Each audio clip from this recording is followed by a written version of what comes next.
ঐতিহ্যের সৌরভে আর গৌরবে অনন্য মেঘনা তিতাস বিধৌত নবীনগর। ৩৫৪ বর্গ কিলোমিটার আয়তনের এই উপজেলা সমুদ্র পৃষ্ঠ থেকে ১১.৯৬৭ মিটার উচ্চতায় অবস্থিত। নবীনগর উপজেলা সদর ব্রাহ্মণবাড়িয়া জেলা সদরের পশ্চিম দিকে 23°53' উত্তর অক্ষাংশে এবং 90°58' পূর্ব দ্রাঘিমাংশে অবস্থিত। নবীনগরের সুপ্রাচীন সমৃদ্ধ ইতিহাস আমাদের প্রতিনিয়ত অনুপ্রাণিত করে। সুপ্রাচীনকালের কালীদহ শায়র এর হাজার বছরের বিবর্তনে জেগে ওঠা বিস্তীর্ণ ভূভাগের একাংশই আজকের নবীনগর উপজেলা। বৌদ্ধ শাসনামলে এ এলাকা ছিল সমতট রাজ্যভুক্ত, পরে সোনারগাঁয়ের মুসলিম শাসকদের অধীনস্থ হয়। মুসলিম শাসনামলে উপজেলার বেশিরভাগ অংশ বরদাখাত বা বলদাখাল পরগনা হিসেবে চিহ্নিত। মুসলিম শাসনামলে 3টি পরগনায় বিভক্ত ছিল বর্তমান নবীনগর উপজেলা। নবীনগর থেকে দক্ষিণমুখী সুবাহিত বুড়ি নদীর বা তিতাস নদীর পূর্ব অংশ ছিল নুরনগর পরগনাভুক্ত, পশ্চিম অংশ ছিল বরদাখাত পরগনাভুক্ত এবং উত্তর দিকে মেঘনা ও তিতাস পাড়ের অংশ ছিল শাহবাজপুর জনপদের সরাইল পরগনা।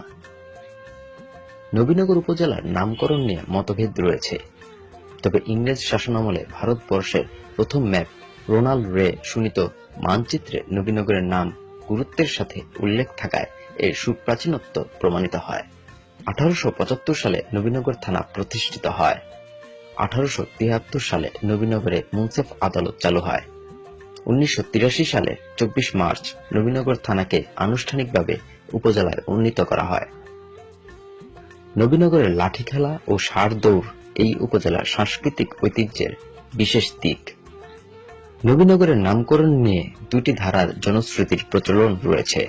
প্রথম ধারার জনশ্রুতি অনুসারে সুপ্রাচীনকালের জনৈক নবীনচন্দ্র নামক রাজার নামানুসারে নবীন এবং গড় শব্দের অপভ্রংশ নিয়ে নবীনগর নামকরণ হয়েছে।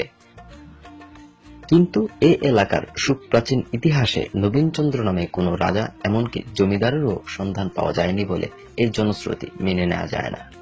অন্যদিকে দ্বিতীয় ধারার জনশ্রুতি অনুসারে মুসলিম শাসনামলে ঈদে মিলাদুন্নবীর দিন নবী এবং নগর দুটির সংমিশ্রণে নবীনগর নামকরণ করা হয়েছে। তুলনামূলকভাবে দ্বিতীয় ধারার জনশ্রুতির সপক্ষে সত্যতা পাওয়া যায়। নবীনগরকে এক পলকে চিন্তা করলে মানসপটে যে দৃশ্য ভেসে ওঠে তার অন্যতম নবীনগরের মঠ। নবীনগরের ঐতিহ্যের নিদর্শন হিসেবে দাঁড়িয়ে থাকা মঠটি কালের ঐতিহ্য বহন করে চলেছে। প্রায় 200 বছর পূর্বে নবীনগরের তৎকালীন জমিদার সীতারাম পোদ্দারের স্মরণে তার পুত্রবধূ তৎকালীন জমিদার রাধারানী রায় এই মঠটি নির্মাণ করেন। কথিত আছে এই মঠটি প্রায় 3 বছরে নির্মিত হয়।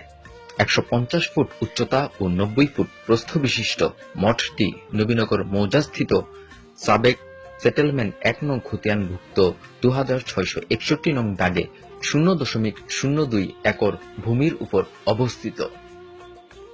ঐতিহ্যবাহী মঠটি সর্বশেষ 2011 সালে তৎকালীন জেলা প্রশাসক আব্দুল মান্নানের সার্বিক দিক নির্দেশনায় ও নবীনগর পৌরসভার তৎকালীন পৌর প্রশাসক ও উপজেলা নির্বাহী অফিসার শামসুল ইসলামের উদ্যোগে সংস্কার করা হয়। কালের সাক্ষী হয়ে থাকা মঠটি নবীনগরের ইতিহাস আর ঐতিহ্যকে আরো সমৃদ্ধ করে মাথা উঁচু করে দাঁড়িয়ে থাকবে শত শত বছর।